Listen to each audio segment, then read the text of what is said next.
Well, good morning, everybody. I'm sure you've been hearing this both days. This is my first time speaking in front of people, so nice to see all of you in person here. And I hope the snow didn't deter anybody from coming today. I was a little surprised myself. So I'm going to go ahead go to the next slide. I think they're, yep. So briefly, I want to share a little bit about myself and my organization. So my name is Mari Watanabe. I serve as the executive director of a nonprofit called Partners in Diversity based in Oregon and Southwest Washington. And since 2005, we have been working with organizations like yours to help them advance diversity, equity, and inclusion. So next slide. So we do that through key initiatives by providing research and resources that help inform policies and practices, including today's research on workforce retention, by offering a career center to connect employers with employees, and by producing regular educational programs, and by offering safe spaces for community building. Next slide. So here's a quick look at some of our educational programs for employers and diversity, equity, inclusion influencers. So anybody interested in progressing DE&I is a DE&I influencer. So most of them are catered around HR professionals and diversity, equity, inclusion influencers and others interested in learning about their role in DE&I. Some are specifically for CEOs and executive leaders. Next slide. We also have a number of programs to support professionals of color. They help empower them in the workplace and in community, which, as you will later see in this presentation, is how important it is to be building that community. Next slide. So here's a look at what's ahead.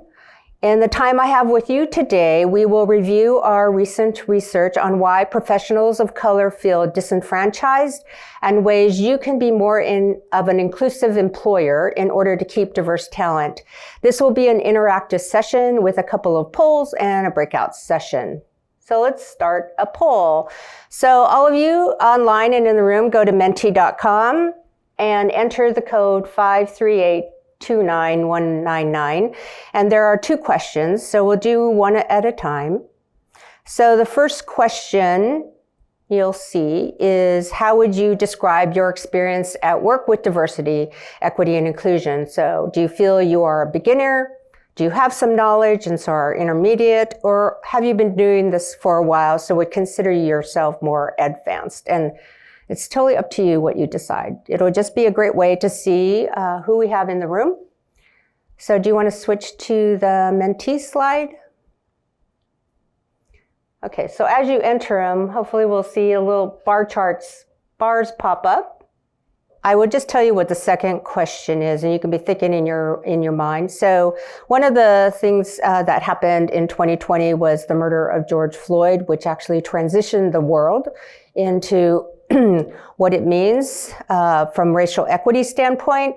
So I wanted to ask all of you, what has your organization done since that time since that happened? So did your organization have listening sessions? Did you put out a statement? Did you really start focusing more on equity policies? Did you start reading books? So those things. So if we get this up and running, that's the second question.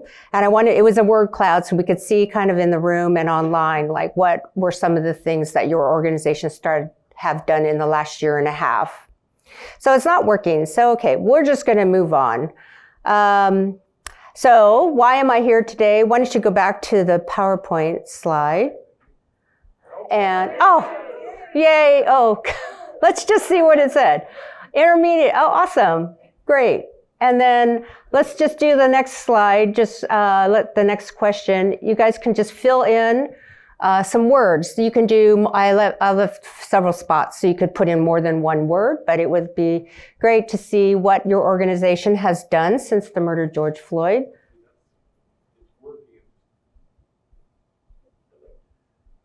Do you want to go to the next question? Okay. See what pops up.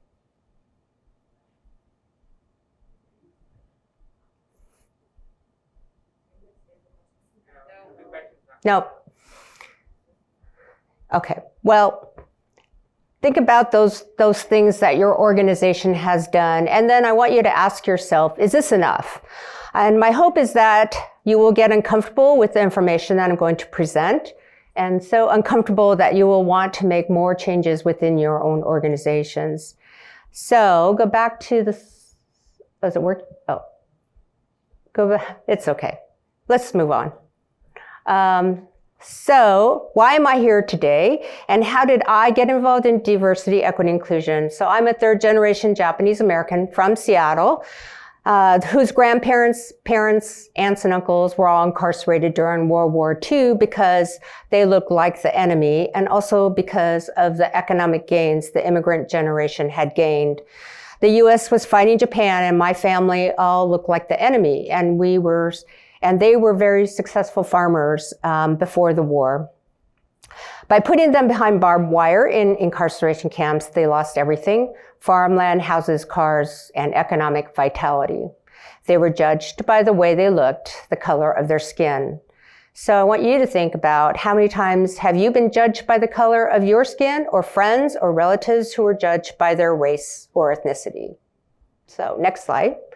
So I moved to Portland in 2000 from Seattle. One of the big companies in Portland recruited me to come down and work for them.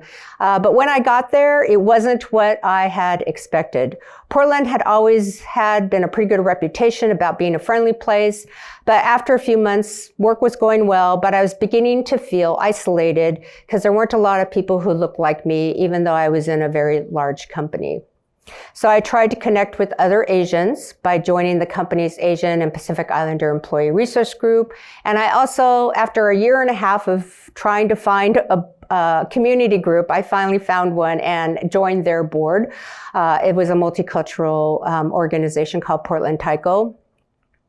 And so as I talk about these things, they might seem a little trivial, but they are actually a very important part of making Oregon feel like home for me.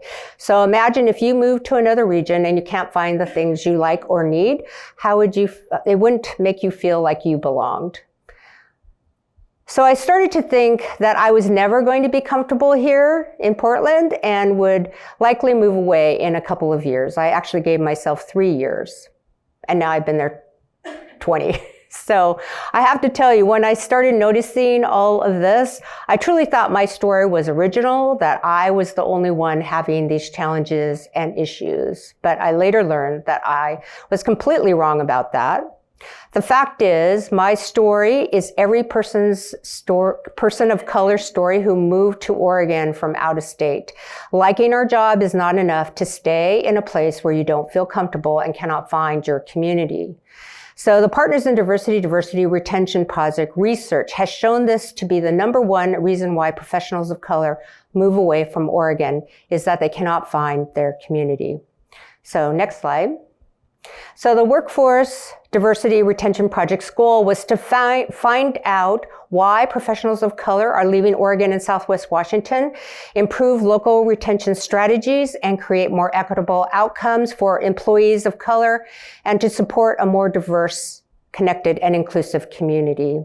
So the results of this project really revealed insights on how Portland area employers can more successfully diversify their workforce and gain a competitive advantage with multicultural talent that exists in this community and better reflects a changing global customer base.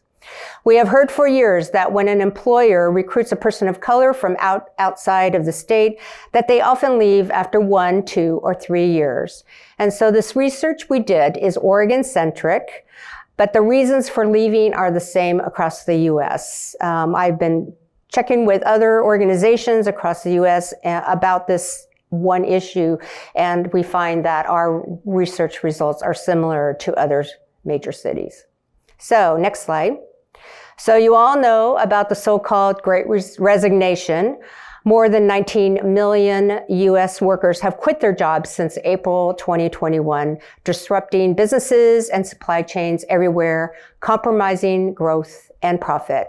And as you know, replacing an employee can be very expensive and varies depending upon level of seniority. In 2019, the Work Institute estimated the hard cost to be about 1/3 of the cost of the salary, and that's on the low end. And this includes the cost of recruiting, relocating, background checks, drug screens, hiring temporary workers. And then also think about the impact that it has on other staff, such as productivity, morale, and high burnout. So you're going to just do, you got that one. So other studies have that the cost is much higher, amounting to 1.5 to 2 times the cost of the salary. And so what does turnover cost in your organization? How many people have quit in your organization in 2021? And how has this affected your work and well-being? So next slide. So for the study, we interviewed 30 professionals of color, as well as 5 recruitment and retention personnel. And then following the in-depth interviews, we conducted a large-scale quantitative survey, and we had almost 300 respondents. These are all people who moved to Oregon, people of color who moved to Oregon and then left.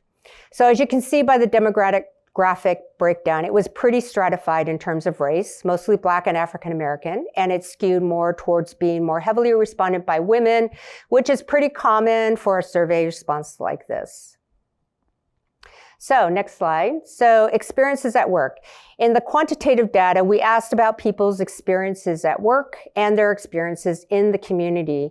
In terms of their experiences at work, you can see they're not very positive. 74% reported that they experienced discrimination while living here.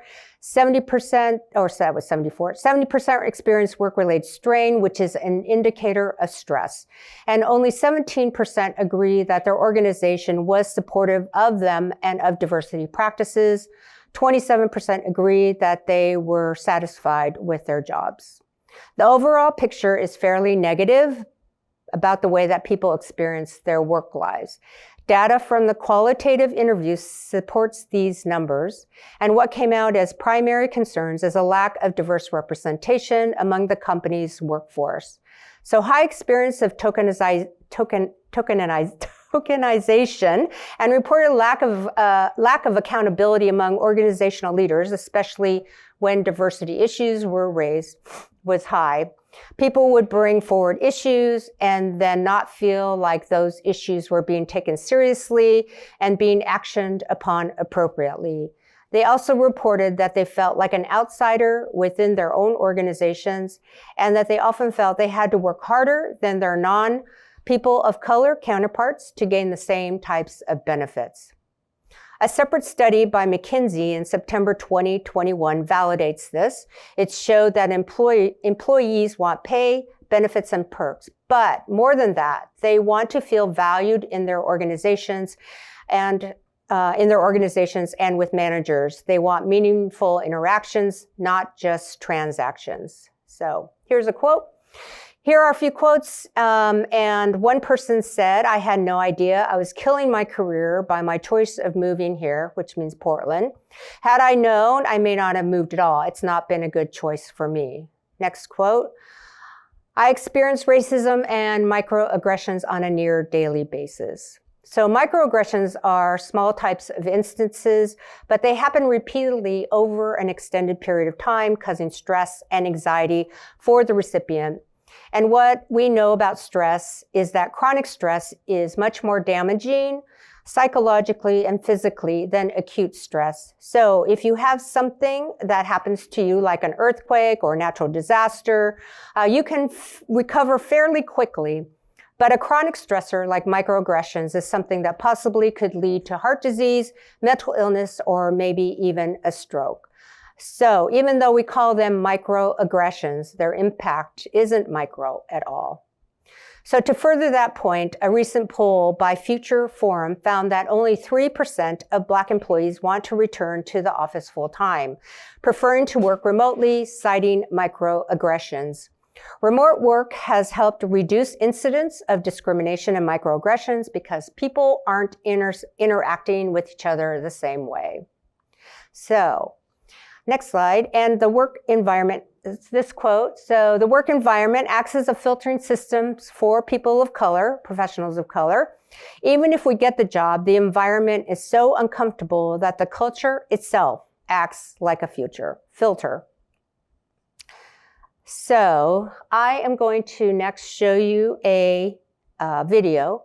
Some of you may have seen it because it's been around for a while. I think it's got 23 million views. It's called Pearl, and it's by Pixar. So as you watch it, it's about 8 minutes long. And so I want you to watch it and think about some of the things I just talked about. And then we'll have a short discussion afterwards. Just would love your thoughts on what you thought about the video and the interactions that Pearl had. So go ahead. So remember those quotes that I read you and the stats that we watch, that I showed you before this video. So I want to ask now, and maybe if there's any comments that come up online, go ahead and talk about those. But you may have noticed that the not so subtle name of BRO capital, bro, this video takes on the toxic bro culture in a workplace. So let me ask you, what behaviors made Pearl feel excluded, and what behaviors made Pearl feel included?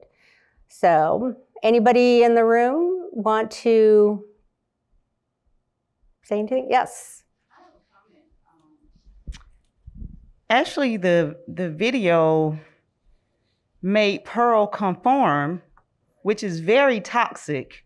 As I see my people of color shaking our head, Yep. She had to conform in order for everyone to even include her. And then she realized after conforming that she could be herself. I think the video was toxic in itself that she had to conform to begin with. But yeah, I think that is the point, though, that you have to, when you're different or the only, you have to, we call it, some people call it code switching. You have to change to fit in, and but at the end, that was the point, is that she realized that, or their culture could realize that they could benefit from accepting people as they are. So that's what my take on that is. Anybody else have any comments? Thank you for that comment. Sometimes you see that a lot with us conflicting with the executive branch, and the executive branch having a bro code, to be quite honest with you, and people coming from the judicial branch who have a broader scope of the people that we deal with, and the executive branch not liking our thoughts or opinions of trying to have diversity and inclusion. And sometimes that can be a struggle for us. Yes. Yes, leadership is a very important piece about diversity, equity, and inclusion. If you don't have buy-in from the top and that willingness to step aside or make those changes when you're promoting people, it's going to be much more challenging. Any other comments? Were there any online? Oh, one more. I think the thing that resonated with me the most is the fact that they weren't even trying to see how they need to change their behavior. Right. And oftentimes people of color, that's what we face, is that we have to change our behavior in order for you to feel comfortable around me. Or you make statements and think that you're saying something good. Like when I worked, not where I'm working now, someone approached me and they said to me, I really like talking to you. You know, some of my best friends are Black. And me being the, sharp tongue like I am, I said, really? Because all of my best friends are Black. Right? Right. And so then some people look at me and say, well, you shouldn't have said that. No. I had to say that for her to think about what she just said to me. Mm-hmm. So oftentimes when people are calling themselves trying to make you feel comfortable, they're not making you feel comfortable. They're just excluding you even more, and letting you know that you're different than the rest of us. They're calling it out. Right. Yes. I remember when I was in a place, won't mention where, and somebody said to me, they complimented me on my English. They said, oh, you speak English so well. And I was like, well, that's good because it's the only language I know. But yeah, those things, like, people think that they're complimenting you when they're really giving you a microaggression, making you feel noticeably different. So anyway, anything online? No? Okay. Well, let's move. Thank you for your comments. And again, this is on YouTube. You can Google it if you want to watch it again or watch it with your team and have a discussion. So next slide. Tokenism. Yes. So let's move on to this, more about the research. So tokenism was a particularly prevalent and pernicious theme for those who felt that they were the only or one of a few in their workplace or community that looked like them, like Pearl. So 70% reported having experienced tokenism in their workplace. 75% felt they were expected to speak for their entire race or ethnicity. 89% felt they stood out because of their race or ethnicity. And 64% were asked to sit on boards or commissions that were asked. They felt like they had to serve as a representation of their whole race or ethnic group. So the feeling of being the only or one of a few contributed to the feeling of isolation with no one to turn to for advice, consolation, or sense-making. So remember my story of when I first moved to Portland, that feeling of isolation, like I didn't belong. So as tokens, one is often made self-aware of their racial identities in ways that we weren't in other more diverse cities or places. So people of color are left feeling that they must assimilate to the dominant culture rather than being allowed to bring their authentic self to work. So tokenism also results in employees leaving the region to find places where they do not stand out. So here are some quotes. Next slide. So people want you here, but want you to do things the white way and not infuse your own cultural values or perspectives. Another quote, I often feel like I'm being asked to represent all Latinx communities in some meetings and spaces. Next slide. It is very tokenish. I've been asked to talk about my hardship experience. I have been asked, what am I, because I look too dark or not dark enough. And the next slide. Of course, we don't spend all of our time at work, so we also asked about community. You can see here that the percentages are much worse than what people experienced in the workplace. So 97% reported discrimination in the community, and if you remember the number here for discrimination in the workplace, it was 74%. Only 1% agreed that they felt included in the community. 16% felt and reported that they felt comfortable in restaurants and stores and public places. 96% said that people in the region considered themselves to be more tolerant than they actually are. And so one of the things I want to highlight here is that these numbers, especially the 97% and the 1%, really can't get much worse. And we were a bit surprised when these numbers came in that they were so bad. And I think we definitely knew there was a problem, but we were surprised to see this. So the other thing I want to mention is that this data was collected in the summer of 2019. And with all the increased tension following the murder of George Floyd and the rise in anti-Asian hate crimes, you can assume or wonder about how this data might look today. So next slide. So just a couple of quotes that highlight this idea. Remember, this survey was conducted in Oregon, mostly in the Portland metro region.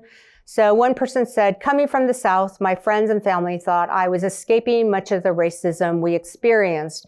We now know that racism, xenophobia, and prejudice all live here too, but in different, less overt forms. White liberals often are at the intersection of my experience. Another quote, I had heard of this liberal, creative, progressive climate and found that to be true on the surface. The decision-making apparatus underlying the veneer was extremely conservative. Another person said, this is a very passive-aggressive place. It feels like living in a house of mirrors. And finally, people in this area practice subtle racism and don't even know it. So, hey. So the other parts we looked at were organizational efforts and accountability on people's experiences. So 83% reported that they felt like they had to work harder than their white counterparts. Only 12% agreed that their organization had a diversity-friendly work environment. And only 9% agreed that their organization put a lot of time and money into diversity initiatives. So next slide. So what these results tell us is that people's general perception of Portland and the surrounding region is progressive and liberal, but it's just a veneer that prevents people from recognizing racist practices. So people who are experiencing discrimination at work and in the community have little recourse. The lack of accountability of HR or managers to take action makes it difficult for people to feel comfortable and feel like there's a future here. People also report that there is difficulty finding social and cultural connections. This was one of the things that came out really strongly in the community in interviews, was this lack of community and a lack of feeling of place and a lack of feeling of home. So some of the things that came up often in the interviews were a lack of opportunities to just hang out in one's neighborhood, to get the type of food that they want to eat, to go to the type of dance clubs that play music that they want to dance to. And even basic hygiene things came up quite a bit in terms of finding salons and barbershops that are appropriate for culturally specific needs. And so for all workplace organizations, there's a big opportunity here to invest more in community and internal practices as well. So what can you do? There's a lot of things you and your team can do to make long-term impactful changes to your culture. The data and testimonial you just saw might make some people uncomfortable, but it is important to know that recognizing the discomfort, being vulnerable, and staying curious are necessary to create culture change. So companies can lead into this space and strive to make the workplace more inclusive and equitable. As long as you do this, we'll benefit through a more productive and resilient teams. Individuals can educate themselves and have genuine cross-cultural discussions. So, next slide. So for organizations, we put together some solutions based upon our findings to help you with your DEI journey. And for those online, the link is going to be in the chat box. For those in the room, I actually brought hard copies of this report, and those are listed in there. You can also find them on the partnersindiversity.org website. The whole report is there. There's actually more information in there than I could put in here. But definitely you will see the majority and probably more quotes too.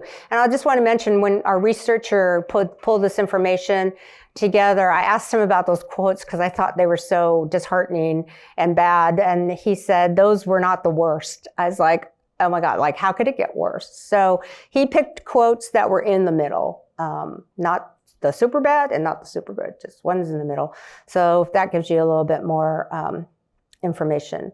So these ideas that we have on our solutions page, we actually worked with a broad group of employers and community members, and we created 32 solutions. And by far, this is not a finite list. There are much more things out there, probably even more, definitely more ideas that you probably have in this room. So what we do is we took all these solutions and we categorized them into 4 buckets just to make it easier, but some of them really do cross over. So I'm going to go quickly through the 4. And so the first one, employer practices and policies. So employers can improve their internal policies, including recruiting professionals of color or in responding to concerns or complaints from employees of color.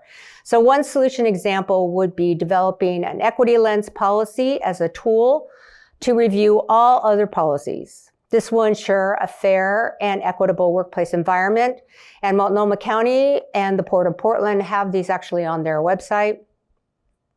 Number 2, community support and networking. These are ways to leverage existing organizations like Partners in Diversity and other community-based programs to support newly arrived professionals of color. Some of our members, the Standard Insurance Company, Cambia Health Solutions, provide board training for their employees who want to get engaged in the community through nonprofit work. And the Portland Business Alliance offers a leadership program to help build civic leaders. So accountability for leaders, bucket number 3. So leadership buy-in and leadership's understanding of DEI work is critical to be successful. And we are increasingly hearing more about linking CEO compensation to DE&I. And the 4th bucket, individual support and advocacy. strategies to provide emotional and mental support systems for professionals of colors, and strategies to address unsuccessful transitions. The solutions will help with the challenges of being an only or one of a few. So onboarding and community supporting employees allowed to be on boards or as part of professional development. And so though, again, these solutions are in categories, they are not mutually exclusive. And so all of these ideas are interconnected and part of an overall retention strategy. So now I'm going to do a little breakout session with you guys. So this is time for some reflection and action on your part. So I want you to all think about the 4 categories that I just talked about. And as a reference, they are on the left side of the slide here. And what you can do, or what have you done in your workplace or community to help with under each of these buckets. So they can be big, they can be small, they can be long-term, or can be immediate. And so for the people online, I created a Jamboard. And so you guys can take little Post-it notes and write on the Post-it notes and place them on the Jamboards. We're going to go through each of the ones for online separately because they're on 4 different slides. So for each of those groups. But for those in the room, it would be great to have you've been sitting for 45 minutes or maybe more, and sit up and walk around, and you can take the Post-it notes and write ideas or things that your organization has done or you want them to do, and just put them on the paper. So both sides of the room, these 4 are the same as these 4. I just split it up to make it less crowded. So it'd be great to just see your ideas under each of these categories. And again, if you have the report, the 32 solutions are listed towards the back. So some of them you may be already doing, so it's totally fine to list it again. And if there's things that are not listed on ours, please go ahead and put them up there. It'd be great to just see your other ideas. So I'm going to give you about 20 minutes to do this so that you can walk through each of the 4. And so for the people online, could you give them each like 5 minutes per slide so they have time to write under each of the categories? And then for you in the room, you can go to any of them and post up your ideas or thoughts. Yeah. And then after we come back together, we'll have a few minutes to just talk about a few that are online or posted on the paper, and then take any questions. And actually, if there are any questions during this piece, please feel free to ask them. So I'm just going to walk around and look at your Post-it notes, and may ask whoever wrote it to talk about it if they're comfortable with that. So under employee practices and policies, so more diversity in hiring decisions and using equity lens in recruitment. Yes. So are you guys actually finding your organizations are doing that, or is this something you want them to do more of? Anybody want to own up to this one? But I think hiring practices is really a great, one of the early stages of what you need to work on within your organization. Like, how are you actually, recruiting is one thing, but then hiring, and how are you hiring? So it goes all the way back to the job descriptions, making sure that you're looking at your job descriptions with an equity lens. So are you putting things on there that you honestly don't need? Or are you really adding information in there to encourage a diverse workforce to apply? So one of the things that we know is that women and people of color tend to look at every single job description item, right? And if they don't check all the boxes, if they can't check everything on there, they won't apply. Whereas others, they will just read they will read the title and maybe look at the salary, and then they'll apply. And so So we are seeing employers now actually putting verbiage in there that says, here's the things that we would like this job to be. But if you have lived experiences and not maybe a degree in this, that's okay, you should apply. Or there's another one that actually, and I don't know the company name, but anyway, that just actually said, we know that women and people of color tend to look at this job descriptions and feel like they need to check all the boxes before they apply. But please don't do that. Like if you think this is a job that you could do, please apply. Like they're actually adding those kinds of things that we've never seen in job descriptions being added before. So those are just kind of new ways to encourage people that don't have the classic, what we've always thought of as the classic thing to have when you go apply for a job. And and I even admit that if I couldn't check the box on every single thing on a job description, I wouldn't apply because I would think they would just throw my resume in the garbage. But now we know that's not true. So cultural awareness, educating, ongoing, yes, culture awareness. So if you saw in the Pearl video, that was definitely a bro culture. And so culture is what is going to, create that feeling that all people can be there and belong or not.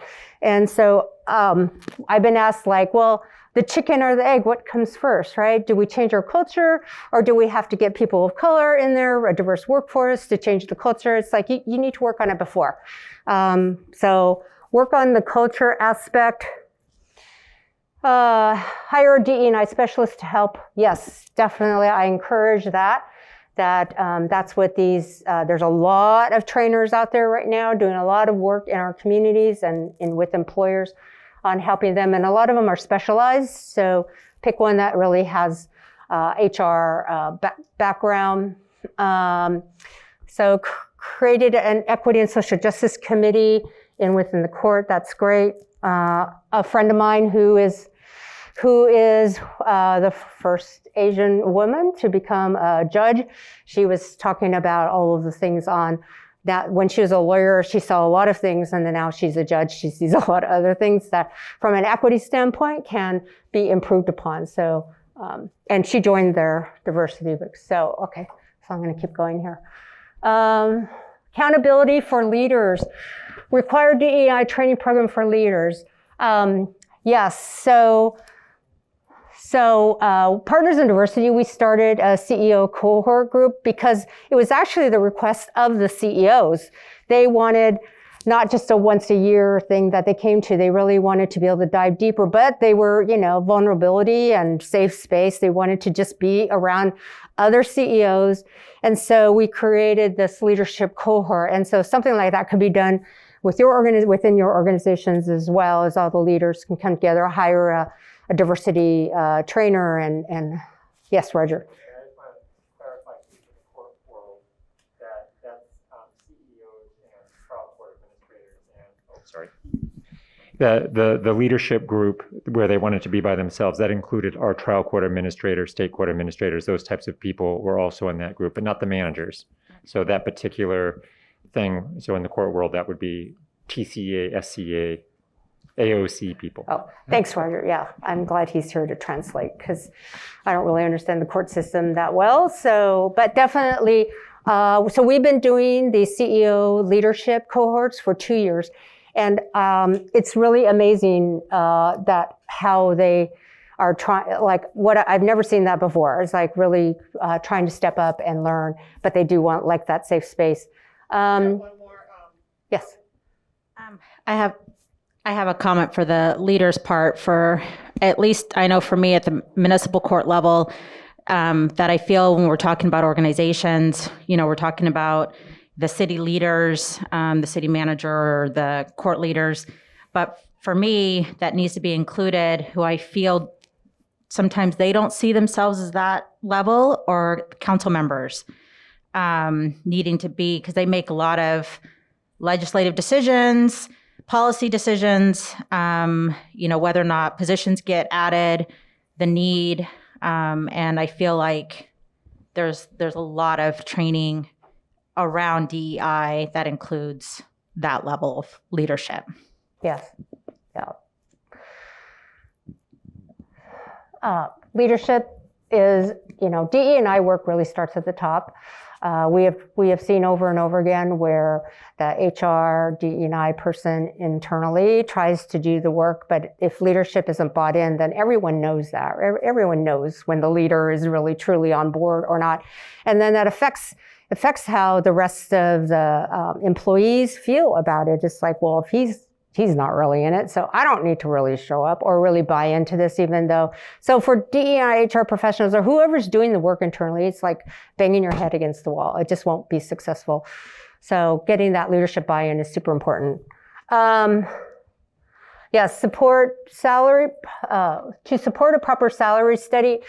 Yeah, and I was excited to hear this morning, if you watched the news, that the women's soccer team finally won their lawsuit, right? But it took them how many years? So I hope this is the start of what we will see a lot more of, and it just becoming a normal thing, right? That equal pay for equal work. For the executive branch to give us more leeway on how we need to engage our clients. Yes, so I don't think I could speak to that. I'm not in the legal world. But definitely, does anybody want to talk about this? Who wrote this up here? Yes. And can you just state your name for those live streaming and where you're from? Jennifer Johnson, Des Moines Municipal Court. The executive branch, looking at our people as those people, and not recognizing them as they're part of your community. And the judicial system trying to come up with innovative ways of how we can help the community, and the executive branch not agreeing to it. Right. Yeah. It's a struggle. That's a struggle. So that goes back to the leadership buy-in, right? They really need to buy into this work and the benefits that will happen if they do. Implement regular employee surveys and assessments. Yes, that is a great way. A lot of times employers will do an exit interview, and then by then it's too late, right? The person has gone. And we also found doing this research that, and especially when we interviewed the recruiters and the HR professionals, we found that a lot of times they would tell us that people of color who would leave, and they would actually move out of state to some other place that's a lot more diverse. They would say, oh, they just left because they found a better job. And that was the end of the discussion. So not wanting to burn those bridges, that's what that person said. But then when we did the in-depth surveys, it's like, no, they left because of the culture and the feeling of not belonging. Because I always said, it's like, well, why, if they just wanted to change a job, why didn't they find another job in Oregon or Portland, right? Why did they have to actually leave the state? So yeah. So surveys will definitely help. We do them in my organization, and go ahead. Susie Elsner, Marysville Municipal Court. Just a comment on that. It's okay to do the survey, but do something about the survey. Right. Our city recently, well, I shouldn't say recently, we did a survey about 3 years ago, and it was almost 9 or 10 months before we even got around to looking at the survey, looking at the responses, and start to work on some of the issues that came up in the survey. And we haven't done another one since. Oh, yeah. So don't just sit on your surveys. Right, exactly. They're used to help inform and then to change, right? So an organization that I've worked with, they now do quarterly surveys, and they're kind of just touchy-feely type surveys. And because the one issue we had was the leadership no one felt that the leadership was bought in. So everything was good about the organization. Everybody felt pretty good about it, except for the fact that they didn't believe that he believed in diversity, equity, and inclusion, and wasn't supporting the work. So survey was a boom, and so that we gave that information to the board of directors so that they could hold him accountable. So, okay, so individual support and advocacy. Create resource groups. Yeah, if you are able to, those are great ways. Has anybody in here been involved in a resource group in their organization? How's it working out? Benefits, Roger.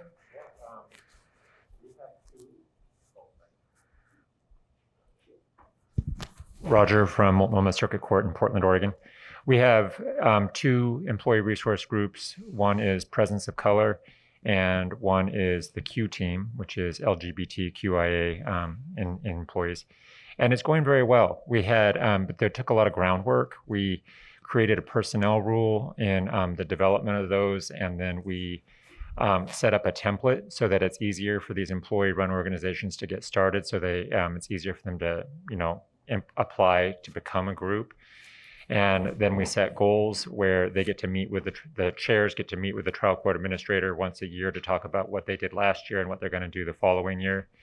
And both of them have been consulted by the management team on various initiatives to get their feedback and their buy-in, and actually they lead presentations.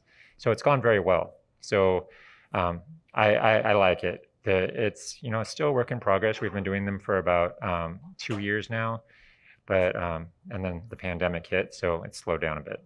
Yeah, much harder. Yeah, so if you can create ERGs, employee resource groups, I highly, and people have done them all different kinds of ways, but the ones that I hear that are most successful is if you keep the ERGs to just specific people who are within that group. So if it's a Black ERG, then it's only for the Black people who identify as Black, and et cetera, because it really gives them that safe space. And I know other places have allowed allies in or whatever. So whatever works for your organization. But definitely, I think those are great places. But I would also suggest, if you can, is to budget them. So you are, so like Nike, for instance, gives the chair and co-chair actual additional money. So it's like a bonus to run that, because it's out of their work scope. So it's additional work that they're taking on. And then they actually give them a whole lot of money to do whatever they want with. So it's up to the ERG. And I know your government, so it's not always, but if there's a ability to do that, that will actually help your ERG be able to do meaningful things like bring in speakers or trainers or do things together collectively, whether it's a lunch or whatever. So, so those are good things. So create and encourage affinity groups. Oh, same things. Oh gosh. Okay, I'm moving on. Last one, I'll just do one of these so I can. So DE&I trainings in the community. That's a great idea. We do Partners in Diversity. We do those. We do them within our. We have our own community resource groups by race and ethnicity. Support sustain cultural opportunities in workplace and communities. Yes. So also this is like goes in even into like supporting organizations of color in your community, like buying tables at their event or having your employees serve on their board or working with them on different things, projects, inviting community organizations in. So anyway, I only have probably a minute left, but any questions? I think you guys have my contact information, partnersindiversity.org. You can find this report on there. And Multnomah County, thank you, is a member of our organization. So they can attend our programs. We are Oregon and Southwest Washington based, as I mentioned. So anyway, thank you for your attention. I really appreciate it.